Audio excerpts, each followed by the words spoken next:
Bonjour à tous, je suis Jérômine, responsable de communication de Blend Je vous remercie d'être ici ce soir, même en distanciel, pour ce meet-up où on va parler de développement d'applications vocales avec l'équipe de Taiwa. Ils vont vous en parler dans une minute et se présenter. Moi, je voulais vous toucher un petit mot sur le off de Blend puisque cet événement ce soir fait partie du off du Blend. Alors, qu'est-ce que c'est le Blend? C'est un événement qui est dédié aux professionnels du numérique et à la culture du numérique. Ça se fait sur 2 jours. C'est des conférences, des animations, des rencontres avec pas moins de 2000 personnes sur Lyon. Alors, malheureusement, on s'en doute, ça ne pourra pas se faire cette année, mais on sera de retour en 2021 pour une super édition. On profite justement de notre off pour mettre en avant d'autres événements à plus petite échelle, en distance. Ce soir notamment, on va pouvoir profiter d'un bon meet-up sur de la technique. Donc je laisse les garçons de Taïwa continuer, rentrer dans le vif du sujet. Je vous souhaite une très bonne soirée. Bonjour et bienvenue à tous. Merci de participer et de venir à ce meet-up du Off Blend Webmix. Nous sommes également Taiwa, comme l'a bien présenté Jérôme. Merci d'ailleurs de nous inviter à ce Blend Webmix Off.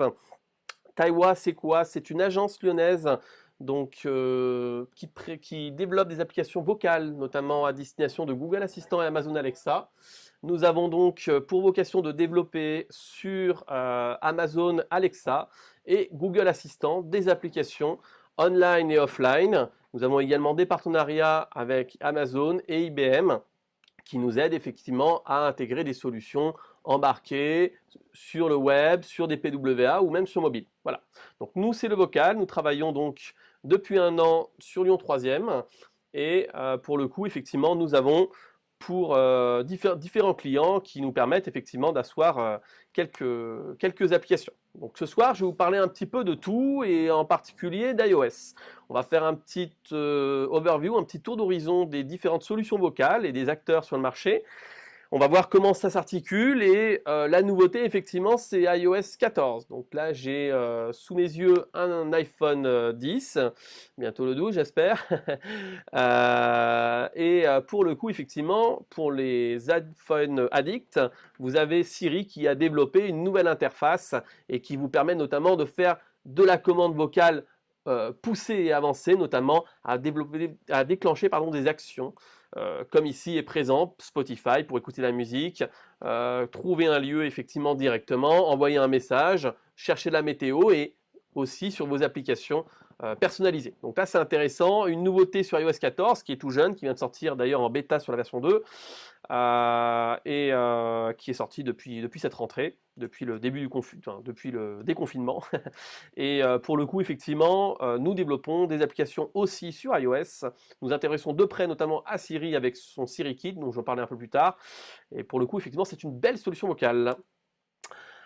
Pour parler un petit peu de comment concevoir une application vocale, d'abord, effectivement, c'est de l'UX. Et c'est de l'UX vocal. De l'UX vocal, c'est de pouvoir concevoir un diagramme conversationnel. Donc, ça, je sais que je parle un peu chinois en disant ça, mais c'est en gros un dialogue avec une suite d'entités dont on va pouvoir articuler pour énoncer effectivement un chemin, un happy path, ce qu'on appelle un chemin heureux en français. J'aime pas trop le français. Et pour le coup, effectivement, on va pouvoir décider et entraîner et muscler des intentions à travers du machine learning. Et notre arbre conversationnel va devenir intelligent de par ses nœuds, de par ses entités. Et on va pouvoir effectivement avoir une réponse personnalisée. Ça peut être un texto, ça peut être de la voix, ça peut être du graphisme, etc., etc. Bref, ça marche à base, vous l'avez compris, de requêtes qui est l'intention utilisateur, et de réponse, qui est l'interface utilisateur. Donc, on a toujours ce modèle un petit peu HTTP qu'on retrouve, quoi qu'il en soit, mais on a bien effectivement un diagramme conversationnel.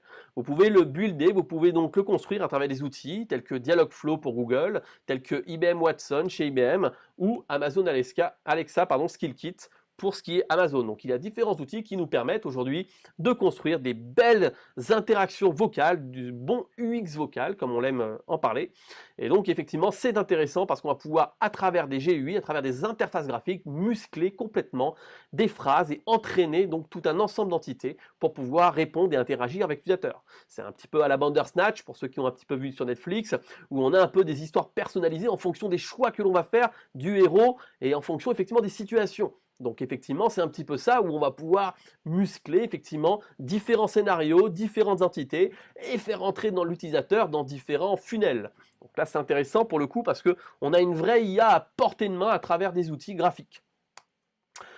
Pour parler un petit peu plus loin pour les SEO addicts et ceux qui font fan effectivement du référencement et des SERP, Google nous permet effectivement actuellement de nous positionner et de bien nous positionner.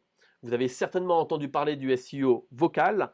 C'est effectivement du SEO personnalisé que Google Assistant propose. Google Assistant actuellement permet donc directement de retravailler son positionnement à travers effectivement des requêtes. Les requêtes, c'est effectivement des requêtes vocales que Google entraîne à travers son moteur d'indexage et qui va permettre de directement positionner un site en position 0. C'est ce que vous avez effectivement là sous mon écran où quand je cherche e-réputation, j'ai directement par exemple des résultats de YouTube ou des suggestions effectivement lues à la voix. C'est ça qui est un petit peu magique, c'est-à-dire que la position 0 ou feature snippets en anglais, ça va vous permettre directement d'avoir un nouveau canal de positionnement qui est celui de Google Assistant. C'est génial pour ceux qui ont déjà orienté leur site e-commerce ou autre, ou leur forum à travers la voix. Et ça, c'est intéressant parce que ça demande aussi une restructuration complète d'un site aussi complexe qu'il soit. Il faut effectivement interagir et avoir un meilleur positionnement à la voix.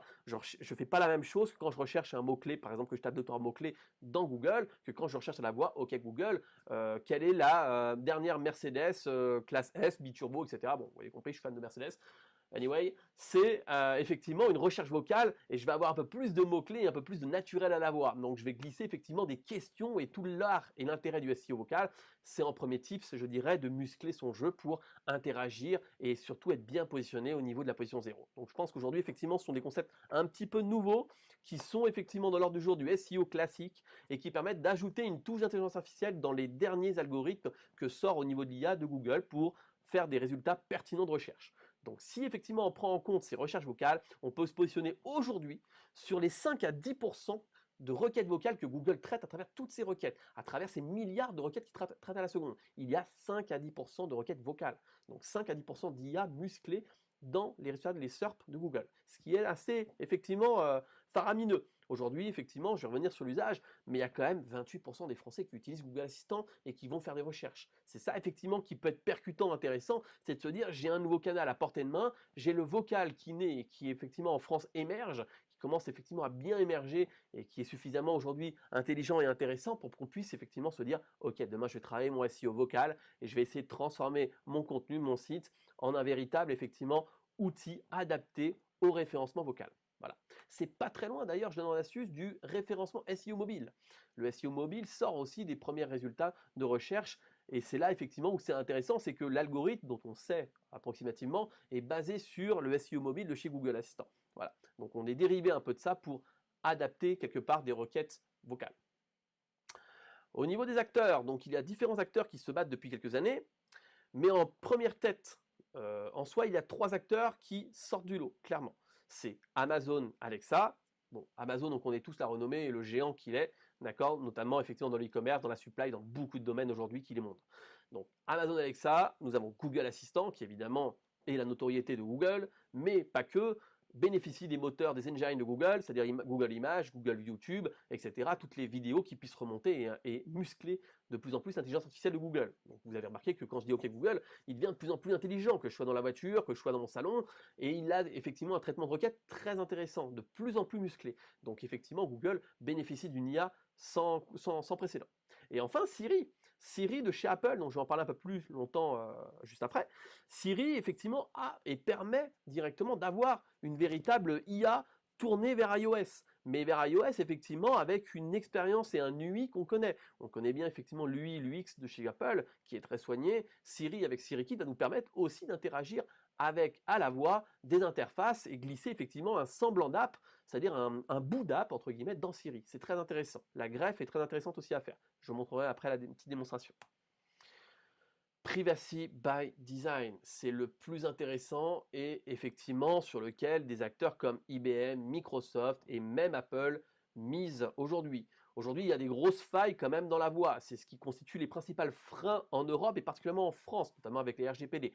Nous avons effectivement aujourd'hui le sentiment d'être écouté, le sentiment de se dire ah, mais attends, quand je dis OK Google, il m'écoute, ou les requêtes partent, ou on entend ce que je dis. Mince, non, ça ne marche pas vraiment comme ça. Si on connaît un peu plus l'IA et comment marche le deep learning, on sait qu'il y a un wake word, un mot d'entrée, et quelque part une sorte de fréquence qui est entraînée pour qu'on puisse reconnaître ma voix et le mot qui me permet de déclencher après ma requête vocale. Ne vous inquiétez pas, on ne vous écoute pas avant, je vous rassure. Mais néanmoins, des acteurs, comme je disais, comme IBM, Microsoft, Apple, qui sont effectivement des acteurs notoires, qui misent effectivement sur on ne muscle pas notre jeu et vos données, la requête vocale, à travers effectivement l'IA et ce qu'on vous écoute, les requêtes vocales que vous pouvez faire. Ça, il le garantit sur facture. C'est effectivement mis sur des contrats, c'est effectivement très clair. Donc, le privacy by design, c'est le côté B2B, business to business, c'est le côté effectivement qui intéresse les entreprises pour faire de l'intelligence vocale, effectivement à proprement dit. IBM est pas mal du tout. Regardez IBM Watson, je le glisse d'ailleurs au passage, c'est des outils très bien pensés, très bien faits. Et spécial petite dédicace à Eric Roussillon si tu nous écoutes au passage. C'est le Business Unit France de chez IBM Watson qui effectivement nous permet aujourd'hui d'être accompagnés et formés par IBM. Okay. Amazon aussi est pas mal en termes de formation. Je dis ça, je dis rien. Donc, next tape, ici, nous avons donc un peu les chiffres et les statistiques. C'est un peu comme le coronavirus, mais c'est un peu plus rigolo.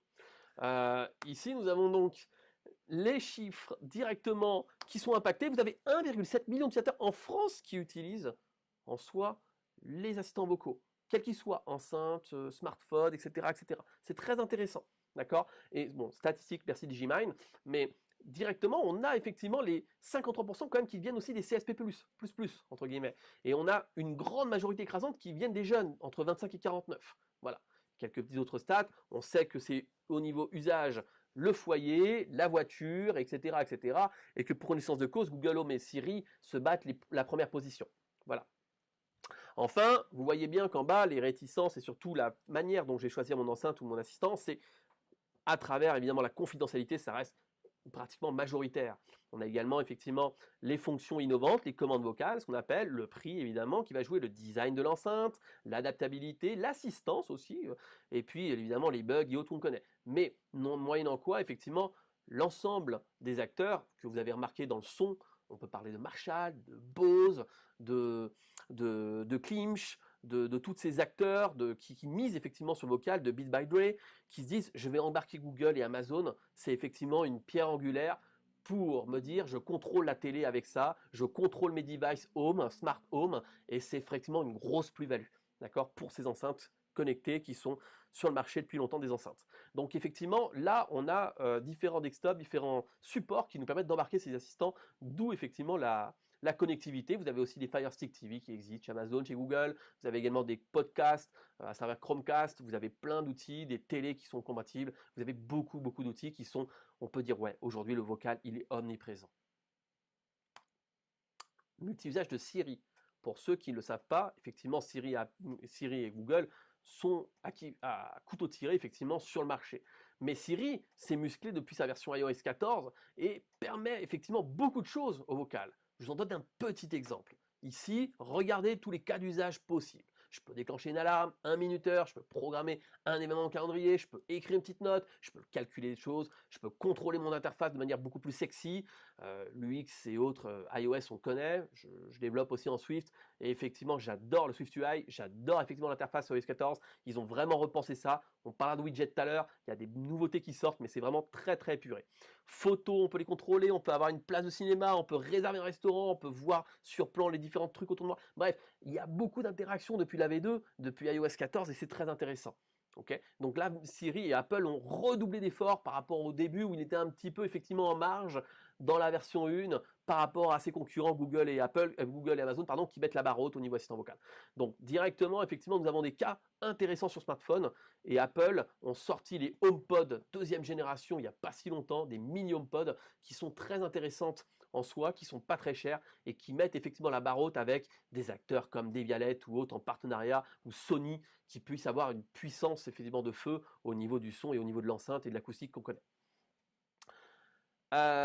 Pour faire effectivement sous iOS en soi une application vocale, je pense qu'il faut deux choses. Il faut la partie client, la partie application mobile peut-être, parce que c'est iOS, et la partie serveur. Ma partie serveur préférée, c'est le deuxième langage, c'est Node.js. Ouais, Node.js, il est cool. D'ailleurs, il est partout sur tous les acteurs du vocal. Il est sur Google, sur Amazon et sur Apple. Ok. Donc directement, moi je dirais effectivement que Google, pour prendre exemple, a un outil qui est génial pour vous faire le X vocal, c'est Dialogflow. J'en ai parlé tout à l'heure.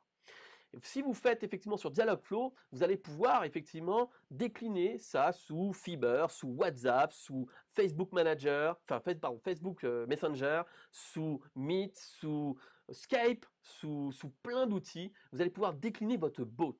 Ça peut être un bot vocal, ça peut être un bot écrit, ça peut être effectivement beaucoup de bots.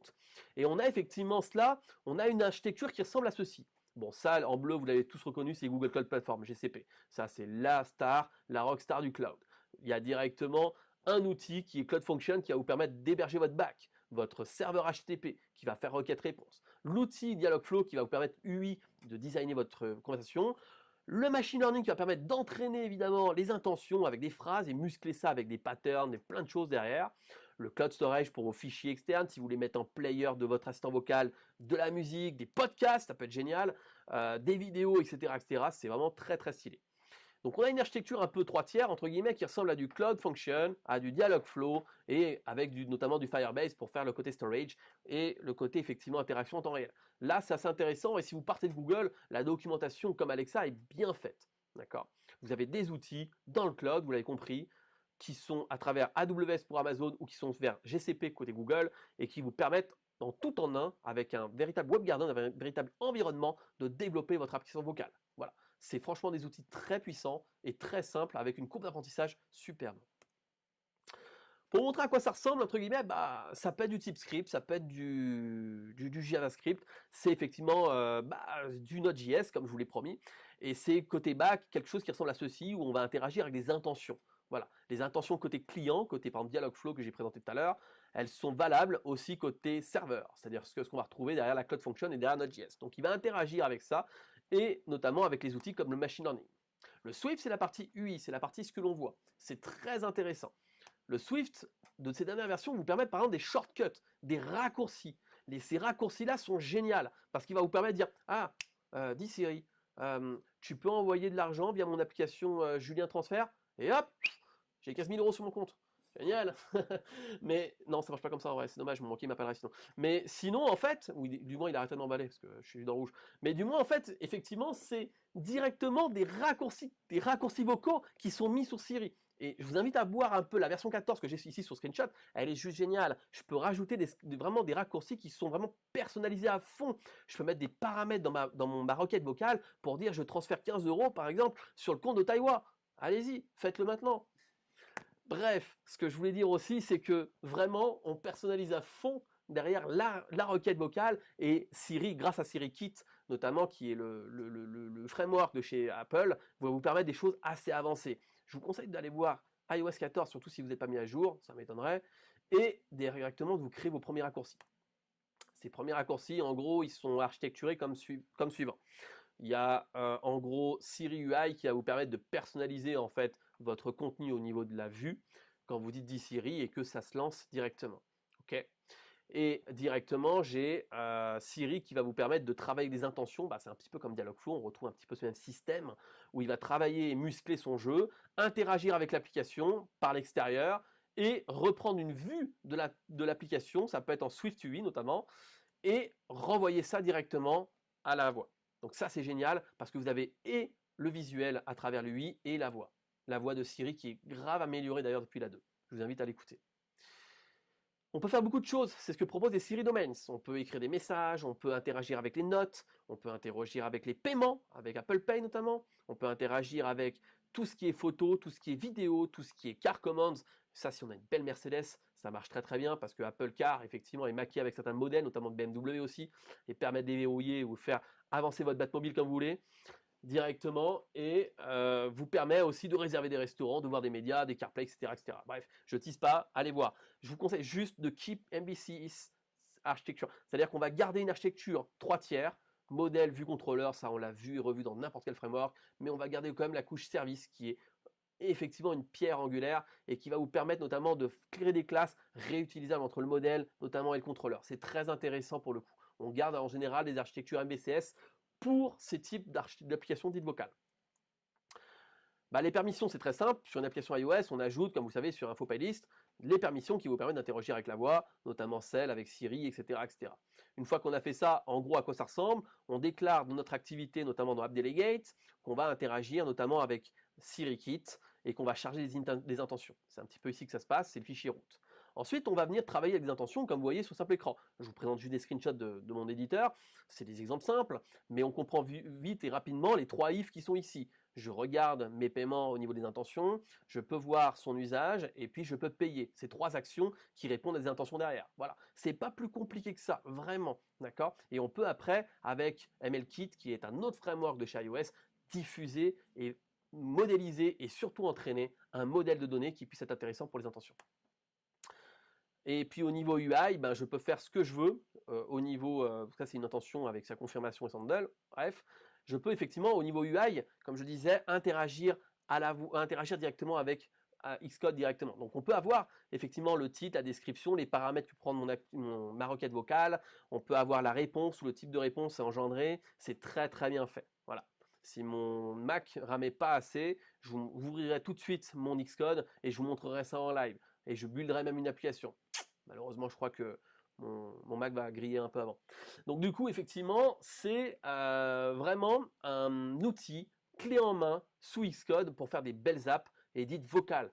Je crois qu'effectivement, c'est un nouveau canal où quand on a une application existante, par exemple sur iOS, c'est valable pour Google d'ailleurs, je le pense avec Android, très fort, c'est qu'on peut vraiment faire des raccourcis personnalisés à fond et partir d'un raccourci que je ne suis pas obligé d'allumer mon téléphone, aller sur mon app ou la télécharger, non, non, c'est fini. Je dis Siri, lance mon application grosse banque avec directement transfert sur mandat cash 150 euros, il me le fait, pas de problème. Donc directement, effectivement, c'est très intéressant pour ce point de vue-là, et on a effectivement tout un kit qui s'appelle SiriKit. Un petit framework que je vous conseille, c'est un petit tips pour moi, c'est Chatbot iOS. C'est vraiment très stylé, c'est Chato qui le fait, enfin pardon, c'est Badoo qui le fait, la plateforme Badoo, et qui a lancé ou propulsé un chatbot dit vocal. C'est un chatbot visuel qui peut être vocal et qui peut interagir avec Siri. C'est très intéressant pour le coup, vous pouvez y greffer après des Google Assistants, d'Amazon Alexa, et avoir la voix de Google ou d'Amazon par exemple sur Siri. C'est vraiment très très intéressant. SSML, ça c'est nouveau, ça arrive aussi en soi. On connaît le HTML, on connaît le YAML, on connaît Mamel, je sais pas. Donc du coup, par exemple, merci. Et du coup, bah, SSML va vous permettre complètement d'interagir à la voix. C'est-à-dire, mais d'interagir, de mettre des emphasis, de mettre des tons, de la tonalité, va vous permettre de mettre des accentuations, des break time, des temps de pause, des tons plus forts, plus faibles, va vous monter le pitch, va vous augmenter effectivement, bah, vous changer de voix, etc., etc. La rapidité et compagnie. Donc vraiment le SSML, regardez, parce que par exemple Google Assistant, à travers le text-to-speech, le propose. Le text-to-speech, c'est ce qui va effectivement évoquer à la voix avec Siri ou Google. C'est qu'on peut vraiment personnaliser les requêtes de sortie, les réponses, et mettre effectivement, muscler ces réponses à travers de l'interaction et d'avoir une voix au final plus naturelle et plus humaine. C'est très intéressant et ça se développe de plus en plus avec l'IA vocale. Hop, donc là on a une petite démo, là je vous ai mis un petit lien dans ma presse qui récupère effectivement comment intégrer Google Assistant directement sur mon app iOS. C'est quand même plutôt sympa. Va prendre le text-to-speech, le speech-to-text, et vous avez la classe qui est directement ici, réservée pour Swift. Donc directement on a une interaction, hop, hop, vous avez juste à glisser des API, key, des API secrètes, et le truc effectivement vous marche. C'est très intéressant, ça a été publié après sur Google TTS, et ça va vous permettre d'embarquer la librairie Google au passage sur iOS, c'est pas dégueulasse. Donc directement, on a effectivement ces 5 lignes qui vous permettent simplement d'avoir par exemple de text-to-speech, c'est-à-dire la manière dont il va comprendre ma voix, si en anglais, en français, et la manière dont il va traduire et synthétiser ma voix à travers iOS. Vous voyez que c'est pas grand-chose, mais il faut juste importer le bon paquet et surtout avoir un compte développeur sous iOS.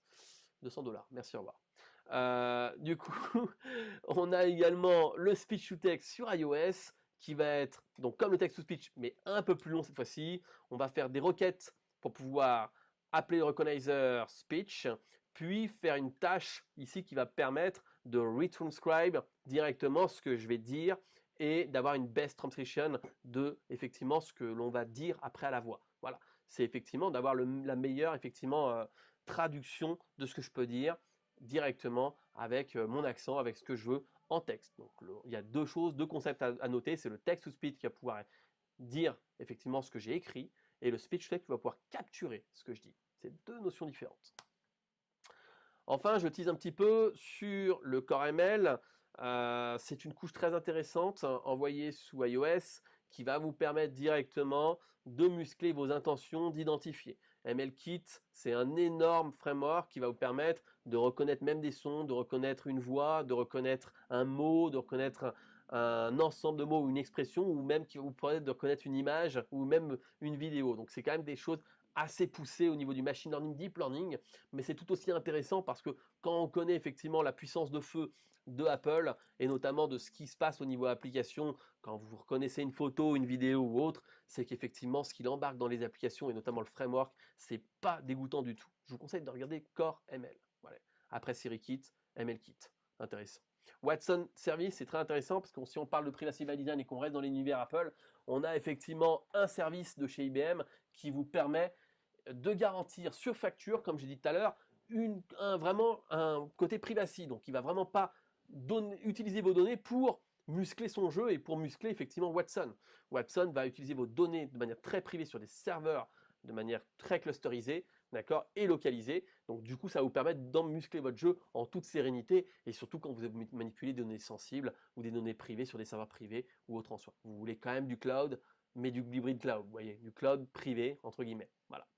C'est à voir et à revoir parce que Watson sont très bons accompagnateurs aussi pour les startups comme nous ou effectivement pour ceux qui veulent se mettre à la voie pour muscler effectivement les intentions. Un exemple ici, plus complet cette fois-ci pour ceux qui sont fans de machine learning deep learning, notamment en Python. Bah, des outils comme TensorFlow, Keras, qui sont vraiment très fat, qui vont permettre vraiment de friser des modèles puissants, dans le deep learning notamment, et qui va vous permettre d'entraîner vos propres modèles. Donc là, c'est vraiment encore plus avancé. Mais sachez une chose, c'est que si vous développez sur iOS, avec MLKit, il est assez conforme pour avoir frisé un modèle et qu'il soit exportable sous Keras, par exemple, ou sous d'autres modèles, TensorFlow ou autres, et qui puisse être repris après derrière en Python. Donc on passe de Swift, de l'univers iOS, à le monde Pythonus, entre guillemets, qui va vous permettre après même de continuer sur des modèles frisés en application mobile. C'est très intéressant. Donc là, on a un schéma à peu près représentatif de tout ce qu'on peut faire au niveau effectivement de reconnaissance vocale sous iOS. J'ai beaucoup parlé d'iOS. Je vais parler un petit peu de Google, notamment de sa partie Dialogflow, qui est tout aussi intéressante si vous commencez à la voir et que vous ne voulez pas non plus développer ou tout de suite développer. Je vous montre juste un petit peu à quoi ressemble cette interface qui va vous permettre rapidement, comme on le voit ici, de muscler des intentions, d'avoir des entités, donc des entités qui vont vous permettre après directement de muscler des homonymes, des synonymes, des patterns, etc., etc. On va avoir aussi toute la partie knowledge, c'est très intéressant, qui va pouvoir être la base de connaissances et qui va pouvoir notamment améliorer le support en multilangue, etc., etc. Le fulfillment, j'en parlais, c'est effectivement tout ce qui est webhook, tout ce qui est donc serveur, où je vais pouvoir interagir notamment avec Dialogflow ou Firebase Cloud Function, par exemple, qui est directement intégré. Intégration, très intéressant, c'est la partie intégration. Mais sur quel support vous voulez intégrer? Et sur quel support vous voulez faire votre application vocale? Et là, Google met la barre haute parce qu'il nous permet d'être multi-support. Et quand je dis multi-support, c'est qu'il peut être effectivement sur une Android Wear pour tout ce qui est montre, il peut être sur WebOS sur tout ce qui est télé. Vous avez une multitude d'assistants. Là, par défaut, c'est pour les enceintes, mais je peux être sur le web, je peux être sur le mobile, je peux être un petit peu partout, effectivement, si je regarde, je peux être même faire sur Slack, Telegram, et j'en passe et j'en passe. Twitter, Viber, etc., etc. Voilà, Facebook Messenger et compagnie. Donc on a quand même une grosse flotte ici d'outils qui va vous permettre de transplanter tout ce que vous faites en intention, entité, votre app conversationnelle derrière différents supports et c'est très intéressant. On a la partie historique qui est très intéressante, qui va vous permettre de muscler au fur et à mesure en fonction de ce que va dire l'utilisateur. Si effectivement je vois mon historique, comment interagit mon utilisateur et qu'est-ce qu'il dit réellement, je peux le voir ici directement en soi et je peux targeter directement à la bonne intention, ce qui vous permet en continu de muscler les intentions et en continu en fonction des utilisateurs. C'est là où la boîte noire joue, où l'intelligence vocale effectivement est bien présente. C'est qu'on a vraiment une intelligence qui va vous permettre directement de muscler des intentions en fonction de ce que dit l'utilisateur. C'est-à-dire que si je connais pas une réponse à une question, c'est pas grave. Si l'utilisateur N+1, N+2, N+N arrive, et bien peut-être qu'en musclant automatiquement et en mettant des règles d'automatisation de musclage, je vais pouvoir avoir un autre utilisateur qui va cette fois-ci poser la même question mais avoir la réponse. Je ne sais pas si vous me suivez, mais c'est vraiment de l'entraînement de modèle et on y est au niveau IA et vocal. C'est vraiment le cœur et vraiment la partie intéressante. La partie intéressante aussi, c'est qu'Analytics, si vous connaissez bien Google Analytics et vous suivez les taux de rebond, les passages, etc., on a un véritable outil. Bon, là, j'ai pas de données, c'est une application fake qui est test, mais on a un véritable outil qui va vous permettre effectivement de mesurer directement ça et de binder, de lier directement ça avec Google Analytics. Si vous avez un site ou autre, votre chatbot ou votre chat vocal peut être relié directement et vous pouvez avoir les métriques qui remontent. Ok. Donc c'est là tout intéressant, tout aussi intéressant et je vous conseille d'aller faire un tour, de créer un compte sous Dialogflow. Vous allez pouvoir créer un projet comme moi et interagir directement et le configurer à votre guise. Voilà. Ce que j'ai dit sur Google, c'est la même chose, et je ne vais pas le montrer parce que c'est quasiment et similairement la même chose pour IBM et pour Amazon. Des concurrents très sérieux qui effectivement aujourd'hui mis sur d'autres marchés. Google est beaucoup plus B2C et ouvert entre guillemets à du smart home, etc. Amazon, par exemple, à l'instar, va vous permettre plus de développer tout ce qui est gaming. Donc toute la partie effectivement jeu avec beaucoup d'API, beaucoup d'outils et SDK dont il faut effectivement propose. Et surtout, intéressant pour les développeurs chevronnés, ils vous proposent aussi des rewards. Vous pouvez être payé demain par Amazon. Il y a des gens qui font effectivement des applications vocales, comme ceux qui faisaient des applications mobiles au tout début, qui sortaient la boîte à meux et j'en passe, le bruit de paix et compagnie. Et bien effectivement, sur Amazon, vous avez directement des développeurs qui font des applications, ce qu'on appelle des skills, des applications vocales, et qui gagnent de l'argent par Amazon. C'est réel. D'accord. Et pour le coup, ça s'appelle des rewards. Tapez reward Amazon Alexa, vous allez voir tout de suite sur Google. Okay. Donc directement, voilà les principaux acteurs aujourd'hui et les principales solutions sur le marché du vocal qui sont effectivement aujourd'hui présentes dans beaucoup de supports, peut-être déjà sur vos iOS ou sur Android, peut-être chez vous directement sur votre petit Amazon Alexa, et effectivement demain sur beaucoup d'outils dont on attend, tels que les pods au niveau des écouteurs sans fil, tels que beaucoup effectivement de produits. L'intelligence vocale n'a pas vocation non plus de remplacer l'humain, elle a pour vocation d'assister. On le voit à travers nos clients, par exemple, où on a directement des personnes excusez-moi, des conseillers qui puissent avoir effectivement des assistants qui puissent l'aider dans leur choix. Ah, je veux connaître le prix qu'une intervention coûtera. Je bois de l'eau, excusez-moi.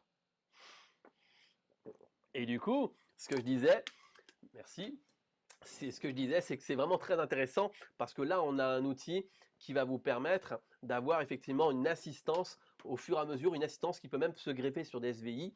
On l'a par exemple greffé aujourd'hui chez un acteur qui s'appelle Omserve, pour ne pas le citer, et qui permet effectivement d'avoir de l'intelligence artificielle et une belle expérience vocale à travers le téléphone et leur standard et leur plateforme téléphonique, leur SVI. Donc effectivement, en soi, c'est très intéressant parce qu'on va pouvoir greffer cet outil vocal et intelligent sur différents supports et ce n'est que le début du marché, en tout cas français. Donc effectivement, soyez vigilants, regardez un petit peu ce qui se passe parce que ça bouge beaucoup. Côté développeur, côté UX vocal, côté de beaucoup de choses, côté assistant vocal.